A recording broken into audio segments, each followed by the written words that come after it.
सबको नमस्कार। मैं हूं doctor Mahesh, joint commissioner and director from centre of excellence animal husbandry Bengaluru से। हमारा मंत्रालय ministry of fisheries and animal husbandry, department of dairying के द्वारा हमने 15 ऐतिहासिक एपिसोड किए हैं। I am really proud that privileged to host with Madam Alka Upadhyaya, the senior bureaucrat of Government of India, heading our department, taking into many strides of development, which is a very sunrise sector. Madam, I welcome you for this historic podcast on behalf of SIA Academy, Madam. मेरा पहला question है, madam, can you brief about your vast experience to the audience, so how you come up in the career, madam? So thank you very much at the outset, Dr. Mahesh, for this podcast. And during my last visit to Bangalore, when you spoke about or talked to me, informed me about your podcast, I was very surprised and very happy to see that how well this podcast has been received. So I have a long journey in my career now as a civil servant in the IAS. And I started from Maharashtra cadre, then after marriage I shifted to Madhya Pradesh cadre. Now since 2016 I have been in Government of India. I worked in the state, of course, as collectors and in field postings during my initial years, and thereafter I have done 2 stints in Ministry of Health in the state. Then I have worked in Finance Department, and then I have had a long stint, roughly 5 years, as in the rural roads or road sector in Government of MP, and thereafter coming over here also I was in Ministry of Rural Development, where besides looking after the National Livelihood Mission, I was also looking after the PMGSY. So I have spent almost 10 years in PMGSY, and thereafter I was chairperson NHAI, and I was also secretary Ministry of Road Transport and Highways. So you see, I've had a very long stint in the infrastructure sector, and but always I have worked with the communities, whether be it in my stint as health secretary and health commissioner in the state, or as CEO of the NRLM over here. So this has been going on as a very good journey for me in the last few years, and last 1 year I got posted over here as secretary in this department. Having had a continuous 11 years or 12 years of experience in road sector, I couldn't understand this sector. I had no exposure to agriculture, so to say, and also to this livestock. But now I am very happy to say that I am totally ingrained into this sector, and I think this is really a very, very important sector. In fact, I have been using the word consistently that this is the sunrise sector as far as the agriculture and allied sector is concerned. So yeah, this is my journey as a bureaucrat. Thank you so much, madam. We are lucky to have you to lead us, madam. Continuing with that sunrise word, madam, many of the people think that animal husbandry is a small sector, it is not big. And now we have a record that almost we have doubled the automobile sector, contributing 15 lakh crores. And what are the priorities of the department, madam, now, because we are assuming India at 100? Can you elaborate to the audience, madam? So indeed, this sector has shown the most positive growth, number one, as far as the agriculture and allied sector is concerned. So we have been growing at the rate of almost 6 to 7% per annum in the last 10 years. As far as our addition to GVA is concerned, we are growing at about 30%. We have increased from 24% in the year 2014-15 to now about 30+% now. Similarly, the fisheries sector is also growing very fast. In fact, we are on the verge of this blue revolution, as they call it, and the contribution again over there is very good, to about 30 to 35%, and they are also growing at the rate of about 7%. So overall the sector is growing very well. Now at the beginning I would also like, and I would like to claim this very proudly, that we are the dairy of the world. We are the largest producer of milk. We are at about 230.2 million metric tons as of now. We are the second largest producer of eggs, and we are fifth largest exporter of meat. And the journey is still going on. So what started as white revolution in the 70s, the growth has been consistent and very, very positive. One more thing that I would like to mention over here is also how the socio-economic empowerment is happening at the last mile. So this sector involves roughly 10 crore of households, rural households, and almost 70% of the dairy work or the association in the dairy industry is that of women. Starting with White Revolution, as I said, the women's role has become very, very important, and we have a large number of dairy cooperative societies which are driven by women. There are about 48,000 such cooperative societies which are totally run by women, and they are women-owned dairy cooperative societies. A large number of women are also finding their position in the boards of the cooperatives at the state level federation. So it is a big turnaround that has happened in the agriculture sector, which was earlier male dominated, and now in the dairy sector we are seeing a good involvement of women. I'm very happy about that. The second thing which is very, very remarkable over here is the day-to-day cash in the hands of women is coming from this sector. So whilst we know that agriculture has some farmers, progressive farmers, they take 3 crops, but largely money comes into their hands twice a year or thrice a year, and the decision making on utilization of that money is largely with men.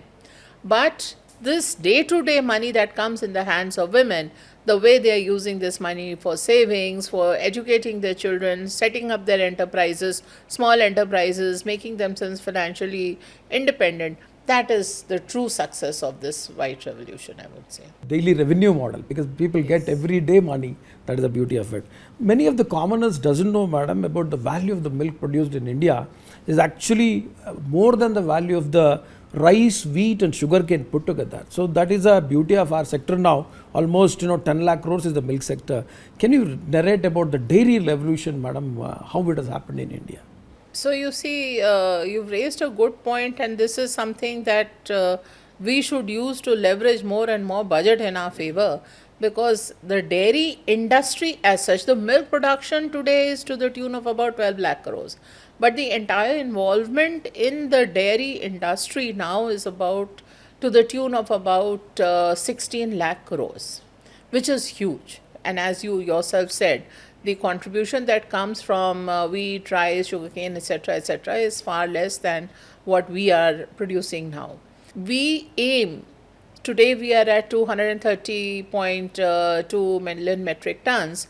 We plan and we envision and we have kind of formulated the policies in such a way that we should be at about 300 million metric tons by the year 2030.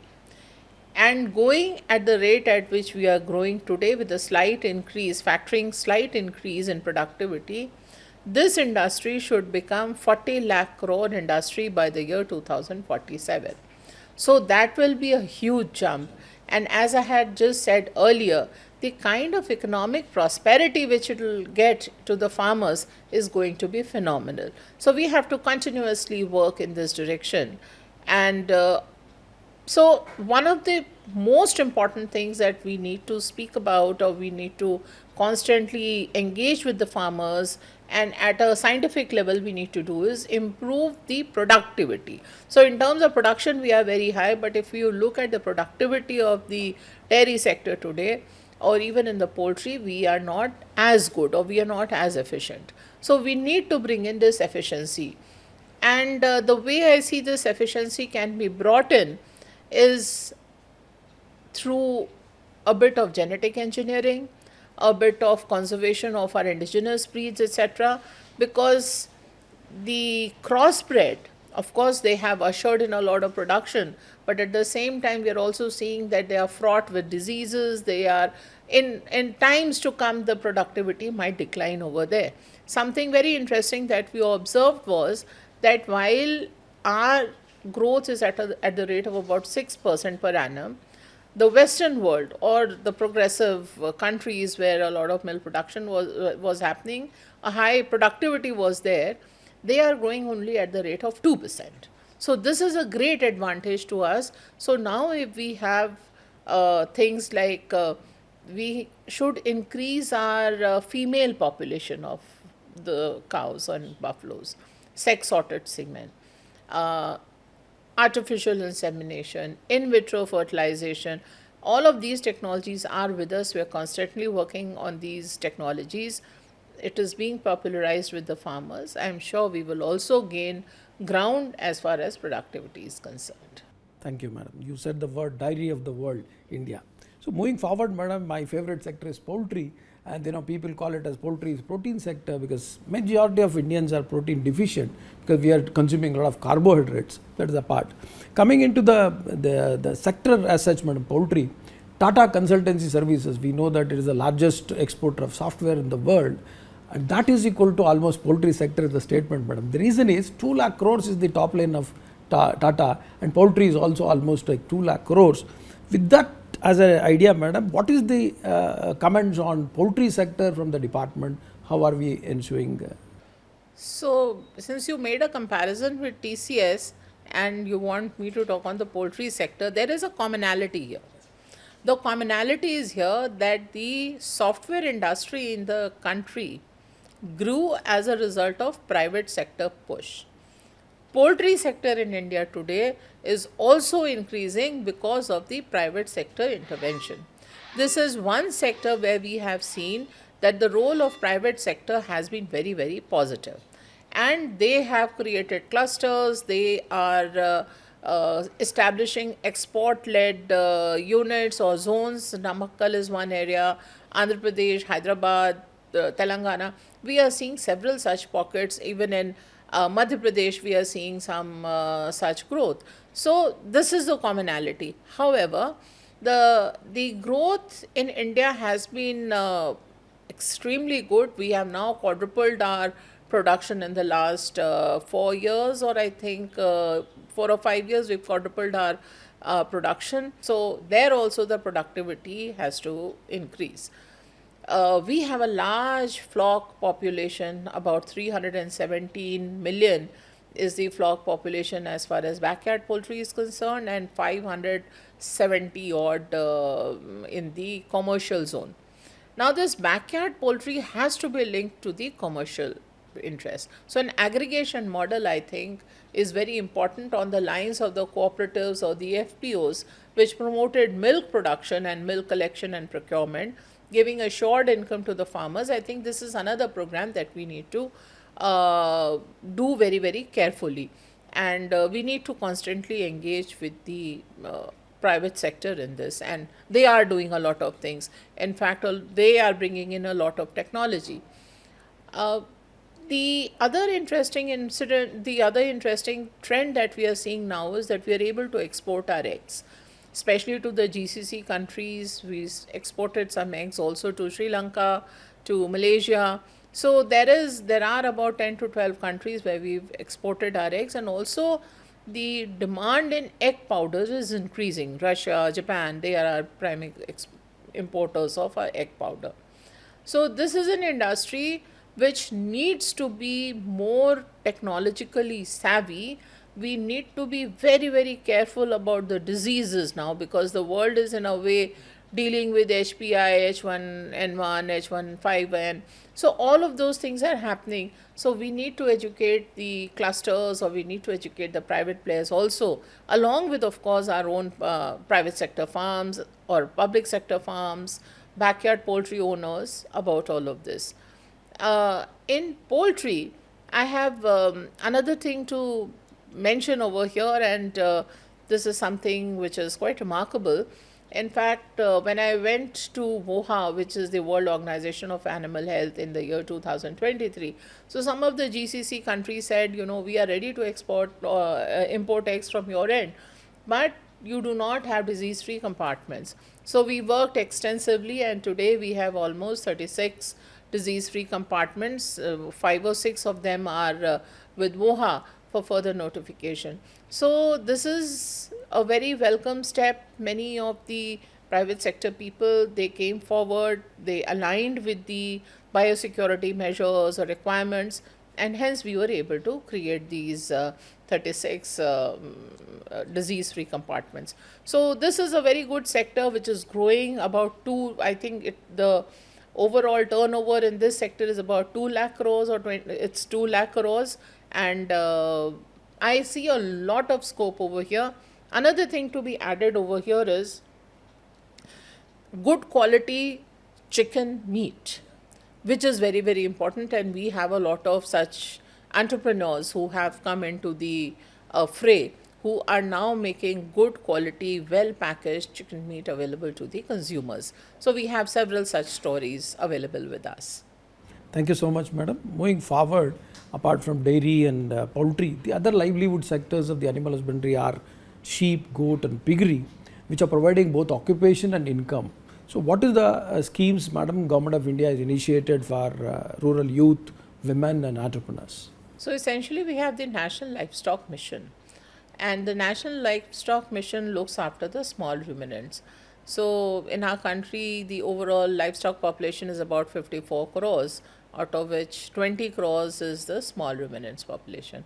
We were not doing much, but in the year 2019-20, we came up with the National Livestock Mission. And National Livestock Mission has the entrepreneurship program in which we give 50% subsidy to the farmers. The investment in the sheep and goat industry has increased a lot over the last 3-4 years. We have a large number of projects which have taken off. Again, a lot of success stories have come out of it. So that is one thing, but at the same time, we are also looking at the genetic improvement there also. So earlier, artificial insemination was not happening amongst these smaller ruminants. We have started that as well. The vaccination program has been taken up for small ruminants. As far as piggery is concerned, you're well aware that the entire Northeast is largely dependent on that sector, and they have very good farms. Last year, there were some incidences of outbreak of disease, and hence some of the population got reduced. But now we are again in the process of inducting more pigs, etc., in that area. But this sector also, I think, is very important. Number one, the importance of our good quality sheep for wool purposes, and goat milk, has huge remedial or health benefits. So we are doing a little in pockets, but I think there is a lot of scope over here. We need to work with the entrepreneurs and create a all goat milk chain, value chain as well. So I think NLM will become very handy over there. Besides the National Livestock Mission, we also have the AHIDF, Animal Husbandry Infrastructure Development Fund, in which we give 3% interest subvention. So some of the entrepreneurs have also taken up sheep and goat farms in this. With Ministry of Textiles, now we are trying to work very closely to have a system where we can, through our department, we can induct fine quality merino sheep and fine quality pashmina goats also. So we are working with them so that we who produce very good quality of pashmina, we should be able, and it is GI tagged to Ladakh at this point in time, we should be able to produce more, and as a handicraft industry, it is bound to grow a lot. Thank you so much, madam. Madam, moving forward, after the formation of separate ministry, madam, focus of animal husbandry sector is enhanced. Can you narrate about the budgetary provisions and flagship schemes of Government of India, madam? So I'll first like to tell you over here, we've not had a budget constraint. However, we have not been able to utilize our budget. This is because our programs were evolving programs. There were new programs for people to understand, for the financial processes, monitoring processes to be in place. It took some time. And it is because of this that we have been, not being able to fully utilize our funds. But I'm sure now we will be in a very good position because our schemes have become a little popular. People know about it. So budget, I would like to mention is not a constraint. It is just that how much we can absorb and how quickly we can absorb. On the schemes of Government of India, we largely have three big schemes or four big schemes. One is the livestock health program. So just like human health, livestock health is very important, and especially with the emergence of zoonotic diseases, etc. COVID being the last one which really shook the world. So we are investing in the livestock health program. There are two components. One is the national program for vaccination, disease control, in which we monitor or we provide for 100% assistance for three diseases. One is FMD, the other is PPR, and the third one is the Brucella vaccine. We've had our shares of challenge in that because vaccine production, vaccine quality, ever since Honorable PM made a statement of making India FMD Mukt Bharat. So after that, when we took up this program for vaccination for FMD, we had quality issues.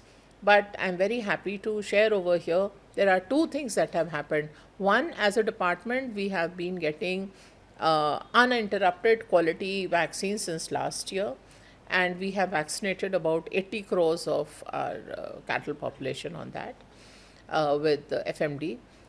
Two states, Karnataka and Tamil Nadu, have already moved into the fifth round of vaccination, and about 16 states have completed fourth round of vaccination. So we are in a very good position now.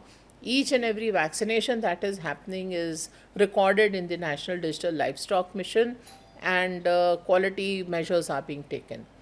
The other thing that I wanted to mention over here, and very proudly so, that all our Indian vaccines, they have been made in India. So we have reached a stage of self-reliance. We are doing what Honorable PM has envisioned as Atmanirbhar Bharat as far as animal vaccines are concerned. We will now be in a position to even export some medicines to the neighboring countries if need be. The other livestock health program that we do is the assistance to states for control of communicable diseases and for strengthening of their hospitals, infrastructure, etc.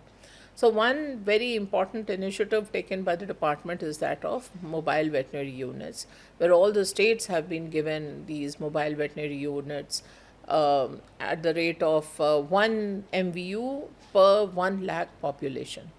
And almost 3,500 MVUs are now operational. We had a target of about 4,300. So most of the states have procured. They're in the process of finalizing, the operations, etc. All calls are recorded, all services are recorded, and a lot of good effort is being made there. So this is, and then we also give assistance to the states in a 60-40 sharing basis for other diseases which are important for the states. Then we have the Rashtriya Gokul Mission, in which we are essentially looking at breed improvement. The agenda is to enhance, develop the productivity, especially in the indigenous cattle. And I had just mentioned before, I will not repeat, why it is important to develop and have better productivity in our indigenous cattle. There are 2 or 3 things that we do over there. One is the artificial insemination, which has now streamlined. We have also supported the sex-sorted semen issue. This will help in addressing the issue of stray animals also, because today male bovine population is not welcome and they're left on the streets. So having more female population, I think, will also reduce this problem of stray animals. We administer this program through 2 very important outreach workers. One is the Maitri, who are trained for artificial insemination, and then we also have the A-helps, accredited animal husbandry workers who look after livestock productivity as well as the animal husbandry practices. So the A-help is now also, it has been taken up pan-India, where we are upgrading the skills of the Pashu Sakhis trained by the National Rural Livelihood Mission. So there's a good convergence over here. I recently interacted with them in Madhya Pradesh. I was very impressed with the kind of knowledge they have gained and the way they are able to interact with the people at the village level and help them. So these are two of our workers who are helping us do the work in the field.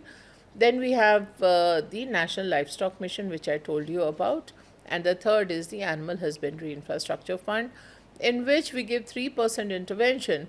But the interesting thing is that with just an investment of about 400 to 500 crores, we have been able to leverage about 20 to 24,000 crores of investment from the private sector. So it's a very good scheme where due diligence is done by the banks on performance or completion of the project, then we give this 3% interest subvention also. So these are some of the works that we are doing. Thank you so much, madam. You put it in very nicely elaborating. One is infrastructure, another is digitalization, another is technology driven. So all these sectors we have touched it. Now let us move on, madam, to understand what is the approach of One Health, which we are now taking up as a specific targeted approach for disease control. So you see, our eyes opened with COVID. We never thought that in our lifetime we would ever have such a situation where, lakhs of people would unfortunately pass away because of this disease. We also know that the largest number of viruses are circulating in the forest areas, in the jungles.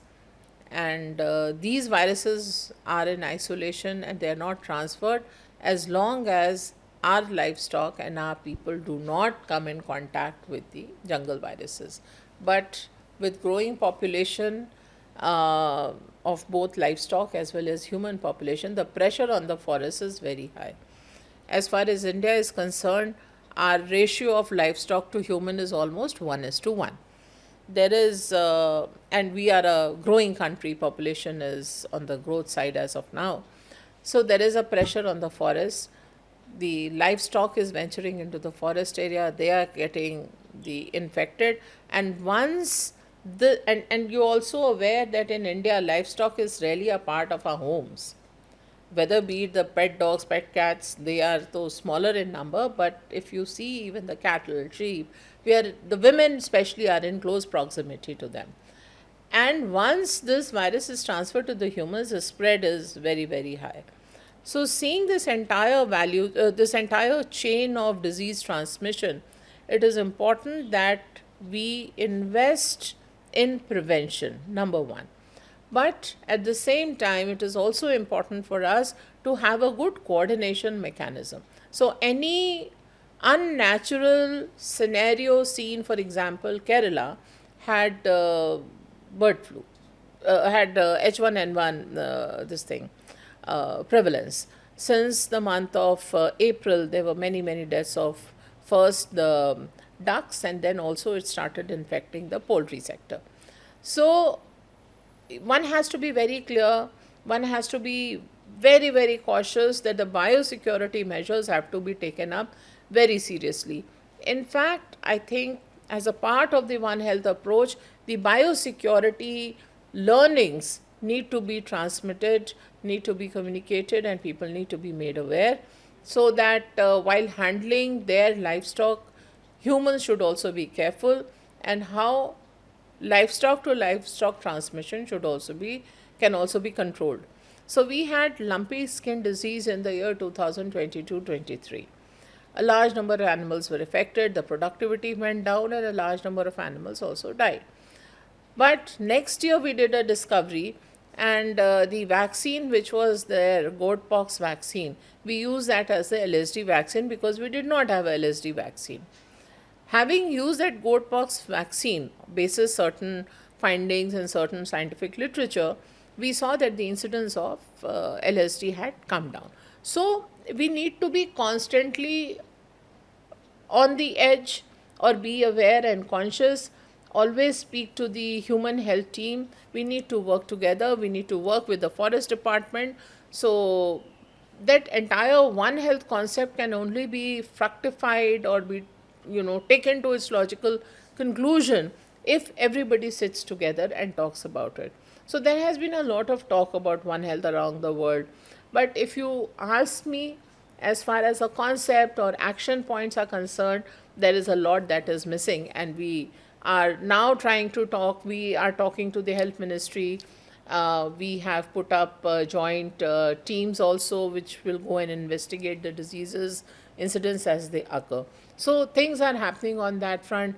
We're also getting support from the pandemic fund, grant fund, for implementing a project on One Health preparedness issues have to be taken.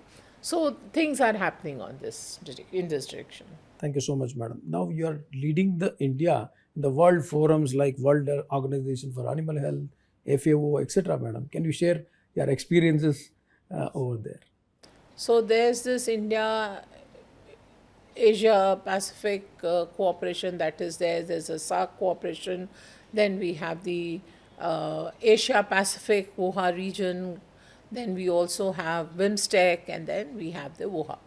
So all these forums are there where a lot of technical discussions happen and a lot of exchange is happening already. WOHA as such is like the World Health Organization for human health, where a lot of transparency is being sought and desired and is being done has been brought about by WOHA. So we know what is happening where, which kind of diseases are spreading in which region of the country, and WOHA brings together all the countries together for combined action and combined policies. India has become very vocal in all of these forums. Last year, we also held the India Asia Pacific WOHA regional conference over here. This year, we also did the International Dairy Asia Pacific Conference in Kochi. So we are in that position that we will be able to take up the leadership role, especially in the South of Asia area. So there is also a very active SAARC CVOs forum, which is we are hosting the SAARC CVOs forum in the month of October this year in India. I think that will be held for the first time. So we are doing all of these things together. Thank you, madam. Now, madam, moving another interesting question. Human census is yet to happen, but in animal census, we are already on the job.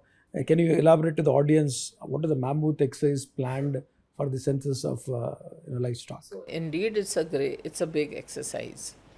Now, as far as, and it is a little bit more than human census, because in human census you enumerate the houses and you enumerate the people. The species is same, mammal species, it's same. But here we are enumerating different species, and in that also different breeds. So all of this is a very technical work which has to be done. So this time we are trying to use AI. We are trying to pre-feed the features of different kinds of breeds and species so that people are not confused, and it is all going to be done electronically. So this is a big achievement, or rather a big dream that we have at this point in time. Secondly, as far as the exercise is concerned, it's a very big exercise. Right now, we've done several national level workshops. Now we are doing regional level workshops where we are telling people who are going to handle the census. It's a direct hands-on training on the app that we have prepared for livestock census. Thereafter, there'll be district level, state level trainings and district level trainings with the help of the master trainers whom we are training now. So all of this is going to involve a lot of work. Our Animal Health Statistics Division is looking after this work. With the help of NIC, we are doing all technological interventions. And the other thing is the states will have to deploy enumerators, supervisors, etc. So we've made budget provision for that, and the states are all on board with us. We hope to complete this exercise by November, December, and by next year, March, our livestock census report should be there. This livestock census has been going on since 1919, and we are only continuing the tradition of this 5-yearly census. I'm also very excited to see what the results would be. There'll be a lot of data crunching, data cleaning, and also seeing and also to see that we do not lose any important data. The two important things we are also doing through this census is um, capture the pastoralists and women in this sector, because we all know that the involvement of women in this sector is very large, very huge, but at the same time, and in terms of enumeration or data in the livestock census, we did not have much data, so we have also taken that into account. Thank you so much, madam. We are moving ahead of the human censuses and going into livestock. Madam, now I am a little selfish. You are leading us in SIA, Center of Excellence for Animal Husbandry, and all the DAH&D organizations. What is your vision for SIA? Uh, So you see, CI is my pet project too, and this is Center of Excellence for Animal Health, which is our only institution. It has to be state of the art. It has to have state of art capabilities of training, not only in terms of accommodation and training institute wise, but state of the art capacity to train people not only nationally but also from the southern part of this continent. That is one. I want this institution to envision the future role, what kind of work is going to be required, because with technology a lot of things will change, and each one of the people or persons involved in livestock sector, they will also continuously be adapting new technologies, and we have to show the way forward. One of the things that comes to my mind when it comes to technology adoption, which is something very small but very critical, as if the sector is growing and if the level of education is growing as it is today, we will not have many youths doing the milking process today as it is done by mostly women in the households. Young girls probably will not be doing this. So then we'll have to have a robotic intervention. Like in the West, there is a robot which does the milking. However, so that has to be taught. Robots have to be made cheaper. People need to understand how robots are to be used. That is one part of it. But there's another part to robotic milking. If I don't know if you read this news, in America, when there was this first instance of flu amongst the poultry, and it spread to dairy also, to the cattle also. The reason was that the same robot was used. So the hygiene factor is going to be very important, as is going to be the clean milking practices.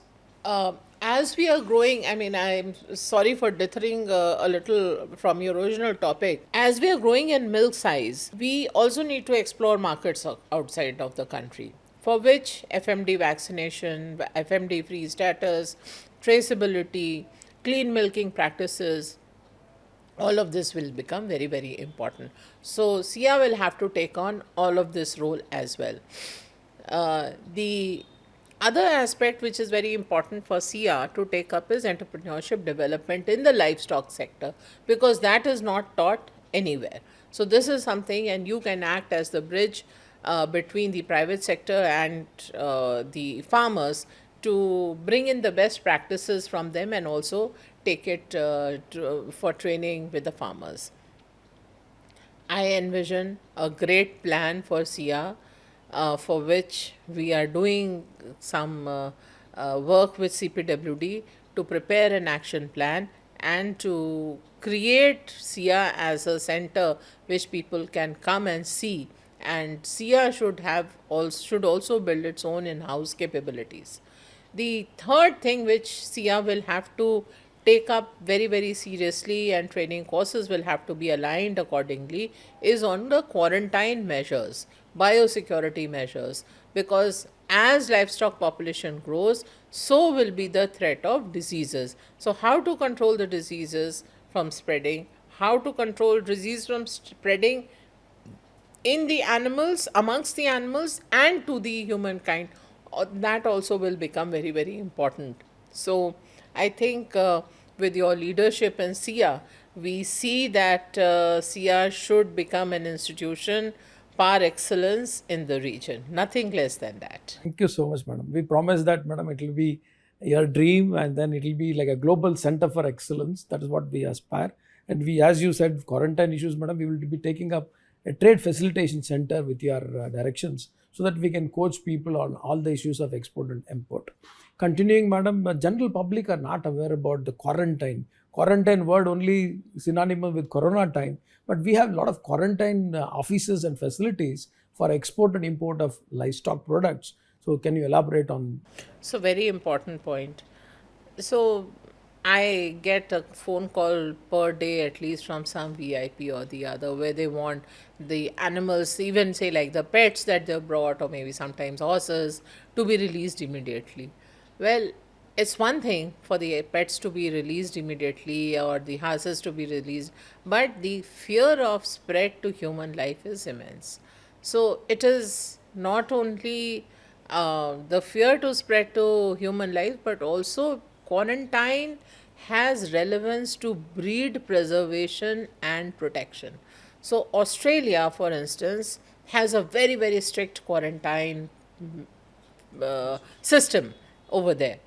And why is the quarantine system over there? Because they do not want their species, their breeds to be crossbred with anything or pollinated with anything else from outside the world. So a part of quarantine is also this. We need to see, so for example, what kind of germplasm you're getting over here. Now that germplasm, if introduced into some of our animals, it might not be a very good thing to do. So, quarantine is a very big issue where we need to not only say, okay, disease spread, but also in terms of intermixing of species, breeds, etc., that we have to take care. And so there is a fancy of getting a lot of exotic animals to India. Now it's very good to have exotic animals in India, but with that we are also getting exotic diseases in the country. So a fine balance has to be done. Now for this we also need to have a structure in place. So with the kind of, for instance, the kind of numbers that have increased for pet imports into the country, or people bringing in their own pets, and that is seen in a large number of airports, then trade is also happening. So with all of this happening, I think there will be a need to set up more and more quarantine centers also in the country, wherever we see a large volume of trade happening or large number of pets animals coming, or maybe the show horses coming. So we will have to work on that, and for which there will be some investment required from our side also. And we'll hope to work together with the shipping department as well as with the civil aviation, so that we know what are their plans, the facilities that they are introducing, and complementarily we will put in our facilities. So we've already constituted a team to look at the future of animal quarantine centers to be established in India. Thank you very much, madam. Just for the benefit of the audience, now I think we have centers in Delhi, in Mumbai, in Chennai, in Hyderabad, in Bangalore, and Calcutta to add with the present facilities. Madam, moving on, industry bodies like India Dairy Association, Composite Livestock Feed Manufacturer Association, Poultry Equipment Manufacturer Association, a lot of associations are there. You mentioned in the beginning that this sector is mostly driven by cooperative and the private sectors. So what is the expectation from them, madam, to engage with the government? Right. So you see, as I look at it, and it's my personal view, uh, government servants look at things in a certain way. For us, financial prudence is the most important part. Whatever money government invests, there should be a proper return to it. So we are governed by financial propriety, and then we are also governed by the exact contours of the schemes which we have designed for implementation. Delivery through government machinery is also constrained in the sense that we do not have that much of budget, and the sometimes the exposure of our government machinery is also not as high as that of the private sector. So there has to be a constant dialogue between the private sector and government, a mutual exchange of ideas as far as the latest technologies are concerned, what's happening in the world as they know, and what is the regulatory expectation by bodies like WOHA, etc., that we should transfer to them. So, that number one, that exchange platform or knowledge sharing is very important. Number two, uh, it's also very important for us to understand what are the policy interventions that we have to make, and sometimes you have to make very short term policy interventions or act very fast. Like last year, in the year 2023, between January to March or April 23, the prices of milk had soared up like anything. We and the consumer was getting a hit on that. So the price of milk had to be controlled. Now it is not an essential commodity, but at the same time, somehow the prices needed to be kept down. So 70% of milk production is based on the feed and fodder. Feed and fodder is about 70% of the cost of production. And at that point in time, we also saw that the cost of production was going high, especially because the price of the fodder was varying. So we made a very quick intervention and we banned the de-oiled rice bran from any kind of export from the country. The wheat bran, which is also under the restricted category, we stopped export of any kind of wheat bran, and all of these measures were able to bring down the cost of milk. And this was a short term policy measure. At this point in time, the price of maize is going high. So the poultry sector is talking about some interventions. So we have to engage with them, we need to talk with them. Number three, uh, technology per se. Some of the technologies that are brought in by the private sector have high cost, and it may not be possible for the government to adopt that high cost. But some of the private sector who are profit driven, who understand the cost of investment and the result that it will yield in terms of profits, they bring in such technology. With faster replication, the cost of the technology also goes down, so they play a very important role. And fourthly, seeing the kind of interventions that are being done and being brought by from countries abroad, some of the private entrepreneurs, they start developing their own mechanism. So for instance, all dairy equipment in this country, I think 90% is being done by IDMC, which is an arm of NDDB. They are doing state of the art dairy equipments. In fact, I'm proud to say that today they have also been asked by UK, one entrepreneur in UK and somebody in Africa, to do the dairy equipments for them. IDMC has been given that contract. So, engagement with the industry will constantly throw up challenges which we need to address in terms of policy measures, and at the same time we will learn from them as to the kind of cost interventions that they are bringing in, the technology interventions they are bringing in, cost minimization that can happen, so on and so forth. uh, Indian Dairy Association, for instance, has taken a leadership role in the International Dairy Federation, and today our voice is heard. They are talking in the same language that we talk about. So all of these bodies are very important for us. Thank you so much, madam. Finally, I'm very happy and humbled to do this podcast series with none other than the leader of the department, madam. So blessed. And can you give a message to the audience about our sunrise sector of animal husbandry as a final message? The last message that I want to give over here, which is probably not what you would have expected me to talk about, but yes, one is believe in this sector. This is going to grow. It doesn't have a share price, it doesn't have a stock value, but it is the livestock which really will enhance your wealth. Uh, and I go back to the very old days, the Indus Valley civilization, where the richness of a person, the wealth of a person was what? It was livestock. So it is not the share or the financial market stock, but it is a livestock which is really very important, and it will give its own value back to you. Uh, So, another thing, like in COVID, and this is just in COVID, a lot of people who were feeling alone, so they got a lot of pets with them. So, to give them emotional support. So, it's not only, just the livestock sector you're milking, but it's also the emotional connect that you build with the livestock. And because of which our pet food industry has grown so much. So there are linkages, there is an entire value chain which is open there, right there in front of us, needing to be invested in.